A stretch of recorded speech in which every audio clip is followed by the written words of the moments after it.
অভিভাবক হিসেবে আমাদের জন্য অত্যন্ত জরুরি যে আমি যেন ভালো অভিভাবক হই, ভালো মানুষ হই। কিছু কমন জিনিস আমরা দেখি যেগুলো নিয়ে খুবই আফসোস। রাস্তার মধ্যে রং সাইডে গাড়ি চালানো, ঠিক আছে, তারপর যে কোনো সময় মানুষকে হুজুগের মধ্যে দৌড় লাগানো, ঝগড়াঝাটির মধ্যে চলে যাওয়া, কিছু একটা দেখলেই গেটের দিকে তাকায়ে থাকা। قال رسول الله صلى الله عليه وسلم لا حسد إلا في اثنين رجل آتاه الله مالا فسلطه على هلكته في الحق ورجل آتاه الله الحكمة فيقضي بها ويعلمها أو كما قال عليه الصلاة والسلام। মারারুল হুদা মাদ্রাসা কর্তৃক আয়োজিত আজকের এই বার্ষিক সেমিনার, দস্তারবন্দি ও পুরস্কার বিতরণী অনুষ্ঠানে উপস্থিত সম্মানিত সভাপতি, অতিথিবৃন্দ এবং সম্মানিত অভিভাবক এবং প্রিয় ছোট ছোট তালিবুল ইলম ভাইরা, আসসালামু আলাইকুম ওয়া রাহমাতুল্লাহি ওয়া বারাকাতুহু। আমার যেই বিষয়টা দেওয়া হয়েছে এটা আসলে পুরোটাই হচ্ছে অভিভাবকদের সাথে রিলেটেড, যদিও বা আমাদের ছাত্ররাও সামনে আছে।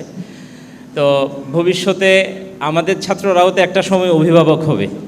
তো সেই বিবেচনায় আমি মনে করি যে আমার যারা সবাই উপস্থিত আছি, ছোট বড় সবাই আমার অডিয়েন্স হিসেবে আমি ধরে নিচ্ছি আর কি। তো প্রথম কথা হচ্ছে যে একটা বিষয় বোঝা, আমরা কম্পিউটার ব্যবহার করি। কম্পিউটার আমাদের লাইফের যেই রেগুলার অ্যাক্টিভিটিস আছে সেগুলোকে খুবই সহজ করে দিয়েছে, ঠিক না? যে আমার যদি এই যে একটা পেজ আমরা দেখতে পাচ্ছি বা পিছনে এখানে ব্যানার আছে, এই কাজগুলো যদি কম্পিউটার না থাকতো তো কি করতে হতো? হাতে লিখতে হতো, অনেকক্ষণ ধরে বানাতে হতো, একটা কার্ড বানাতে হতো, অনেক কাজ। কিন্তু ওই কাজটা খুবই সহজ করে দিয়েছে। আমি একটা উদাহরণ দিচ্ছি আর কি, যে কম্পিউটারের কারণে, যে কম্পিউটারের ফিচার, ফেসিলিটিস, এগুলো দেখে আমরা খুবই মুগ্ধ হই, ঠিক না? তো এই আমাদের যে মুগ্ধতা, আমরা খুবই মনে করি যে আমরা খুবই ঋণী চার্লস বেবেজের প্রতি, যিনি সর্বপ্রথম কম্পিউটারকে মেশিনের একটা রূপে নিয়ে এসেছিলেন 1830 সালে। তো ঠিক একই বিষয়টা আমি একটু ঘুরিয়ে বলি, যে যখন আমাদের স্টেজে একজন হাফিজুল কোরআন তিলাওয়াত করে সুমধুর কণ্ঠে, তো বাবা মা হিসেবে, অডিয়েন্স হিসেবে, শ্রোতা হিসেবে আমাদের মধ্যে একটা মুগ্ধতা প্রকাশ করে কি না? আমরা খুব ভালো ফিল করি যে আমার বাচ্চাটা খুব সুন্দর তিলাওয়াত করছে। আবার একজন আলেম যখন তাফসির পেশ করেন কোরআনে কারিম থেকে, কোরআনটাকে বুঝে বুঝে নিজে বুঝেন এবং অন্যকে বুঝান, তখনও কিন্তু আমাদের ভালো লাগে, ভালো ফিল করি আমরা। সেটা যদি আমার ছেলে হয় তো সেক্ষেত্রে তার কথাই নাই, তাহলে তার প্রতিও আমাদের একটা মুগ্ধতা প্রকাশ ঘটে। এখন এবার একটু মিলান, যে কম্পিউটার ব্যবহার করে যেই সুযোগটুকু আমি পাই, ওইটার কারণে যেহেতু আমার মুগ্ধতা আছে এবং তার আবিষ্কারক যিনি, তার প্রতি আমার একটা ঋণ থাকার একটা ভাব অন্তরের মধ্যে আসে। তো ঠিক একইভাবে আমার সামনে যে বাচ্চাটা তিলাওয়াত করছে, যে আলেমটা কোরআন সুন্নাহর আলোচনা করছেন, কোরআন বুঝছেন, তার প্রতি যেমন আমার মুগ্ধতা আছে, এই বাচ্চাটাকে যারা গড়ে তুলেছে তাদের প্রতি কত বেশি ঋণী আমরা। তো এই জন্য আমি মনে করি যে আমাদের মূল চিত্রের পিছন থেকে যারা আমাদের বাচ্চাদেরকে গড়ে তুলেন, মূলত জাতির গড়নের কারিগর হচ্ছেন তারাই। একটা ছোট উদাহরণ দেই, বা একটা সহজ একটা বিষয়কে আপনাদেরকে বলি। ধরেন আমাদের যারা আমরা অভিভাবকরা আছে, আমাদের যাদের বাচ্চা আছে, আমরা একটা পার্টি, আমরা একটা পক্ষ, আমাদের বাচ্চারা আছে তারা একটা দল। তারপর এই যে বাজারের মধ্যে, মাকতাবার মধ্যে বই পাওয়া যায়, বইয়ের মাধ্যমে মানুষ ইলম অর্জন করে, তাহলে এটা একটা জিনিস। তাহলে এই যে আমি যদি আমার বাচ্চাটাকে ঘরে বসিয়েই যদি পড়াতে চাই, কোনো বই ছাড়া, কোনো টিচার ছাড়া, এটা সম্ভব নাকি? খুবই অসম্ভব একটা ব্যাপার। আবার আমি যদি আমার বাচ্চাটাকে নিয়ে লাইব্রেরিতে নিয়ে যাই, তো কোন বইটা দিয়ে আমি শিখাবো? এ ব্যাপারে কি আমি এক্সপার্ট? আমি বলতে পারবো? কারিকুলাম তো আমার নাই। আবার উস্তাজরা একটা জায়গায় বসে আছেন, কিন্তু রাস্তা দিয়ে কিছু বাচ্চা, প্রতিদিনই তো মানুষ আসা যাওয়া করে, কিছু মানুষকে ধরে এনে যদি ওনারা পড়াইতে চান, এটাও কি সম্ভব? এটাও সম্ভব না। তাহলে এই যে তিনটা পক্ষ, তিনটা জিনিস, এই তিনটা জিনিসকে একটা জায়গায় একত্রিত করেছে, সেটা হচ্ছে মাদ্রাসা। এই মাদ্রাসার প্ল্যাটফর্মটা তৈরি হওয়ার কারণেই আমরা অভিভাবকরা, আমরা শিক্ষকরা, আমাদের শিক্ষার্থীরা এবং আমাদের যে সমস্ত বই আছে যার মাধ্যমে আমরা শিখব, এই চারটা জিনিস একটা প্ল্যাটফর্মের আন্ডারে চলে আসে। এই জন্য মাদ্রাসার প্রতি আমাদের কৃতজ্ঞতা, মাদ্রাসার প্রতি আমাদের দায়বদ্ধতাটা অনেক বেশি। দেখেন, একটা মানুষ, আমি যখন ঢাকা যাচ্ছি, আমাকে ঢাকার গাড়িতেই উঠতে হবে, ড্রাইভার ঢাকার দিকে চালাচ্ছে, আর আমি যদি কক্সবাজারের দিকে যেতে চাই, দক্ষিণ অঞ্চলের দিকে যেতে চাই, এটা তো হলো না। এবং আমি একটা দেই, অবজারভেশনটা একটু বেশি করে বলেই সহজ মনে হবে আপনাদের কাছে কথাগুলো খুবই। আমি খুব লোকাল বাসে তো আমরা সবাই চলাফেরা করি, বেশি আর কম আর কি। তো প্যাসেঞ্জারদের মধ্যে একটা অংশ থাকে যারা সবসময়ই আক্রমণাত্মক থাকে ড্রাইভারের প্রতি, অ্যাসিস্ট্যান্টের প্রতি, মানে না, তাকে আজ কোনোভাবে 1 টাকার জন্য আমি মোটামুটি ঝগড়া করব, মারামারি করব।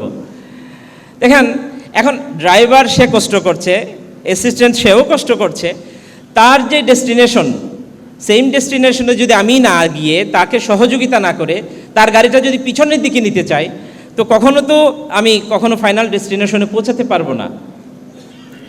তো এই জিনিসটাই আমাদের সেম কথা, যে মাদ্রাসা বা স্কুল বা প্রতিষ্ঠান আমার বাচ্চাটাকে একটা ডেস্টিনেশনে পৌঁছানোর জন্য আমি দিয়েছি, সে নিয়ে যাচ্ছে।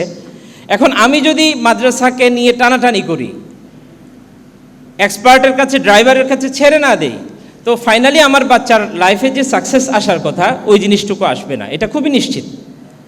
তো এই জন্য আমি মনে করি যে আমরা অনেকগুলো জায়গায় আমরা এক্সপার্টদের, অনেকগুলো না, লাইফে সবগুলো জায়গায় আমরা এক্সপার্টদের কাছে যাই। আমি যখন অসুস্থ হই, তো তখন তো কোনো ইঞ্জিনিয়ারের কাছ থেকে পরামর্শ করি না, ঠিক না? কোনো ড্রাইভারের কাছ থেকে পরামর্শ করি না। আবার আমি যখন ঘর করতে যাই, তখন কিন্তু ডক্টরের কাছে গিয়ে পরামর্শ করি না, বা ইচ্ছে মতো একটা ঘর তুলে ফেলি না। প্রত্যেকটা জায়গায় আমরা এক্সপার্টদের কাছে যাই। গাড়ি কিনতে যাই, দেখবেন আপনি যখন কোনো একটা সেকেন্ড হ্যান্ড গাড়ি কিনবেন, তো খুব স্বাভাবিকভাবেই আপনি পরামর্শ করবেন একজন ড্রাইভারের সাথে, যে ভাই গাড়ির কন্ডিশনটা দেখো, এটা ভালো আছে কিনা, আমি কিনতে পারি কিনা। দ্যাট মিনস আমি এক্সপার্টের শরণাপন্ন হলাম। এইভাবে করেই আমরা আমাদের প্রত্যেকটা জায়গায় এক্সপার্টদেরকে বুঝি, কিন্তু একটা জায়গায় গিয়ে আমরা অবুঝ হয়ে যাই, সেটা হচ্ছে কি, শিক্ষা প্রতিষ্ঠানে। মানে আমি যখন আমার বাচ্চাকে মাদ্রাসায় দেই, যখন আমার বাচ্চাটাকে স্কুলে দেই, তখন আমি মনে করি যে না, আমিও তো ব্যাচেলর শেষ করেছি, তা আমিও তো কম না, অথচ আমি পড়াশোনাটা শেষ করেছি, কিন্তু আমি এক্সপার্ট না। এই জিনিসটা যতক্ষণ পর্যন্ত আমরা অভিভাবকরা বুঝতে পারবো না, ততক্ষণ পর্যন্ত আমাদের মধ্যে অসামঞ্জস্যতা থেকে যাবে, এবং আমার বাচ্চাটা ফাইনাল ডেস্টিনেশনে পৌঁছা পর্যন্ত এটা আটকে থাকবে। তো সম্মানিত উপস্থিতি, আরেকটা বিষয় যেটা বলছি, সেটা হচ্ছে অভিভাবক হিসেবে আসলে অনেকগুলো, একজন অভিভাবক, আদর্শ অভিভাবক মানে হচ্ছে কি, আমি আদর্শ মানুষ হওয়া। রাসূলুল্লাহ সাল্লাল্লাহু আলাইহি ওয়াসাল্লাম বলেছেন, খয়রুল কুরুনি করনি সুম্মাল্লাযিনা ইয়ালুনাহুম সুম্মাল্লাযিনা ইয়ালুনাহুম। দেখেন, রাসূলুল্লাহ তার যুগকে, তার সময়টাকে সবচেয়ে দামি বলেছেন। এরপরের সাহাবীদের বা তাবেঈদের যুগ যেটা, এটাকে তার পরবর্তী স্তর দিয়েছেন। মর্যাদার দিক থেকে তার চেয়ে একটু কম দামি যুগ হচ্ছে আতবাউত তাবেঈন, তাবেঈনের যুগ, ঠিক আছে? তাহলে এখন একটা জিনিস বুঝেন, রাসূলুল্লাহ তার যুগটাকে কেন সেরা বলেছেন? এই জন্যই সেরা বলেছেন, রাসূলুল্লাহর কাছে ওহী এসেছে, উনি সেটাকে 100% মডেলিং করেছেন, 100%। যে আল্লাহ তাআলা যেভাবে চেয়েছেন ইসলামটাকে তিনি মানুষের কাছে, তার সাহাবীদের কাছে মডেলিং করার মাধ্যমে খুব ভালোভাবে পরিষ্কার করতে পেরেছেন। উনি সবচেয়ে ভালো মডেল ছিলেন, মানে আমি বুঝার জন্য বলা আর কি। এই জন্য ওনার সামনে যখন কেউ সালাতে ভুল করতো, আল্লাহ রসুল দেখে বুঝাই দিতে পারতেন যে না না না, সালাটা আসল এইভাবে পড়া হয়। পরবর্তীতে যারা এসেছেন তারা তো আর রসুল ছিলেন না, তারা তো আর নবী ছিলেন না। তো হয়েছে কি, ওনাদের স্টেজ থেকে, রসুল্লাহর স্টেজ থেকে তাদের স্টেজটা এক স্টেজ নিচে নেমে গেছে। এটার কারণে ওই জেনারেশনটার মর্যাদা রসুল্লাহর জেনারেশনের কাছ থেকে এক স্টেজ নিচে নেমে গেছে। পরবর্তীতে আরেকটা যুগ আসলো আতবাউত তাবেঈন, তাদের যুগটা তাবেঈনের চেয়ে একটু কম দামি। কেন? তারা রসুল্লাহর চেয়ে একটু দূরে এবং পরিবর্তন এসেছে। এই উদাহরণটা যদি আপনারা বুঝেন, তাহলে আমি বলি যে আমি আপনি যখন 100% ভালো মানুষ হয়ে যাব, একদম পরিপূর্ণ মানুষ হয়ে যাওয়ার চেষ্টা করব, এই চেষ্টাটুকুই আমার বাচ্চাটাকে ভালো হওয়ার জন্য আগাই দিবে। আমার ভালো হওয়ার পর্যায়টা যদি সাহাবীদের মতো হয়, এক্সাম্পল দিচ্ছি, তো আমার বাচ্চাগুলো তখন তাবেঈদের মতো হবে। আমার ভালো হওয়ার পর্যায়টা যদি তাবেঈদের মতো হয়, তো আমার বাচ্চাটা ভালো হওয়ার পর্যায়টা থাকবে তাবেঈদের মতো। আমি বুঝাতে পারছি বিষয়টা? তো এই জন্য আমি যত ভালো হতে পারবো তত বেশি আমার বাচ্চাটা ভালো হবে। আমি যত আমার ডেইলি লাইফে, রেগুলার লাইফে যতই বেশি আমি মানে সুন্দর হব না, ভালো হব না, ততই এটা ধরে নিতে পারেন যে আমার বাচ্চাটা ততই বেশি পিছিয়ে যাচ্ছে। এজন্য অভিভাবক হিসেবে আমাদের জন্য অত্যন্ত জরুরি যে আমি যেন ভালো অভিভাবক হই, ভালো মানুষ হই। কিছু কমন জিনিস আমরা দেখি যেগুলো নিয়ে খুবই আফসোস। রাস্তার মধ্যে রং সাইডে গাড়ি চালানো, ঠিক আছে, তারপর যে কোনো সময় মানুষকে হুজুগের মধ্যে দৌড় লাগানো, ঝগড়াঝাটির মধ্যে চলে যাওয়া, কিছু একটা দেখলেই গেটের দিকে তাকায়ে থাকা, ঠিক না? আচ্ছা দেখেন, আমি একটু করে বলি, আমি একটা উদাহরণ দিচ্ছিলাম, একটা কৌতুক বলি আমি আমার স্টুডেন্টদেরকে। হচ্ছে একটা ক্রাউড হচ্ছিল, কিছু মানুষ জমা হয়ে গেছে, অনেক বেশি মানুষ। তো তাদেরকে দেখে একটা পিছন থেকে আরেক হুজুগে সে বলছে আমিও ভিতরে কি হচ্ছে দেখব। এই চিন্তা করে সেও এবার ক্রাউডের পিছন থেকে, কিন্তু কোনোভাবেই ভিতরে কি হয়েছে সেটা ঢুকতে পারছে না। এবার সে একটু নিজে নিজে বুদ্ধি আঁটলো যে আমি একটু করে একটা মানে ভিন্ন কিছু বলি, যার কারণে মানুষ আমাকে জায়গা করে দিবে। তো সে বলছে ভাই, ওইখানে যে মানুষটা মারা গেছে, অ্যাক্সিডেন্ট করছে, সে হচ্ছে আমার বাবা। তো স্বাভাবিকভাবে কোনো একটা মানুষ অ্যাক্সিডেন্ট করলে আত্মীয় স্বজন পাওয়া গেলে আমরা জায়গা করে দিব না? তো জায়গা করে দেওয়ার কারণে সে এবার দৌড়ে গেছে, গিয়ে দেখে সামনে একটা কুকুর মরে আছে। এটা একটা কৌতুক বলছি আর কি। তো দেখেন এই যে হুজুগে পোনা, ভাই ওখানে কিছু একটা হয়েছে, এটা দেখার জন্য আমার এত আগ্রহ কেন? ঠিক না? তো এই জন্য আমরা যখন ফোকাসড থাকতে পারবো, এই যে অসামঞ্জস্যতাগুলো আমাদের বাচ্চাদের ডেইলি লাইফের মধ্যে ছোট ছোট জিনিস, কিন্তু এটা আমাকে ভালো মানুষ হওয়ার পথে, মনোযোগী মানুষ হওয়ার পথে আমাদেরকে খুবই বাধাগ্রস্ত করে। এই জন্য আমরা চেষ্টা করব আমাদের বাচ্চাদেরকে হুজুগেপনা থেকে দূরে রাখতে। কোনো একটা ক্রাউড হইলেই যেন দৌড় না দেয়। কেন? আমি আমার বাচ্চার অভিভাবক আছি, আমার উস্তাজরা এখানে উপস্থিত আছেন, তো ওনাদের পরামর্শেই তো সে কোথাও যাবে, মিছিলে যাবে, কোনো অসুবিধা নাই, কিন্তু উস্তাজদের পরামর্শে যাবে, ঠিক আছে? কিন্তু কিছু একটা দেখেই দৌড় লাগানো, এটা খুবই একদম মানে চোখে লাগার মতো খারাপ বিষয়। এটা আমরা পরিহার করার চেষ্টা করব। তো সংক্ষিপ্তভাবে 2-3টা পয়েন্ট বলে আমি শেষ করছি, আমার সময় শেষ। যে আমরা একটা বিষয় খেয়াল করব যে আমার বাচ্চার রুচিটা কোথায় আছে, কোন জায়গাটাতে সে পড়াশোনা করতে আগ্রহ বোধ করে। আমি একটু অপ্রচলিত একটা কথা বলি, এবং এটা অজনপ্রিয় কথা। সেটা হচ্ছে, আমি বলি যে যেই বাচ্চাটার ক্ষেত্রে আপনি অভিভাবক হিসেবে মনে করবেন যে আপনার বাচ্চাটা স্কুলে পড়তে আগ্রহী, আপনি তাকে প্লিজ জোর করে মাদ্রাসায় পড়ায়েন না। এটা আমি খুবই মানে আমার অভিজ্ঞতা থেকে বলছি, এবং আমি খুবই দেখেছি যে জোর করে কোনো কিছু আসলে হয় না। আপনি তো আপনার বাচ্চাকে মানে আলটিমেটলি তার লাইফে সাকসেস দেখতে চাচ্ছেন না? তো এই জিনিসটা চাওয়ার জন্য কোন জিনিস কি দরকার আছে? একটা জিনিসই দরকার, সেটা হচ্ছে কি সে মন থেকে এটাকে মেনে নেওয়া। আপনি জোর করে কাউকে নামাজ পড়াতে পারবেন না, আপনি জোর করে কাউকে যাকাত দেওয়াতে পারবেন না। এটা ততক্ষণ পর্যন্ত 100% হবে না যতক্ষণ পর্যন্ত তার সিনসিয়ারিটি আসবে না, তার বুঝে আসবে না। এই জন্য আমরা চেষ্টা করবো আমার বাচ্চার মধ্যে কিসের রুচি আছে, আগ্রহটা কি। তো এই একটা ঘটনা আছে, মোহাম্মদ ইবনুল হাসান আশ-শাইবানী রহমতুল্লাহি আলাই, ইমাম বুখারী রহমতুল্লাহ আলাইকে উনি পরামর্শ দিচ্ছিলেন ওনার আগ্রহ হাদিসের দিকে দেখে, ও যে তুমি হাদিস নিয়ে পড়াশোনা করো।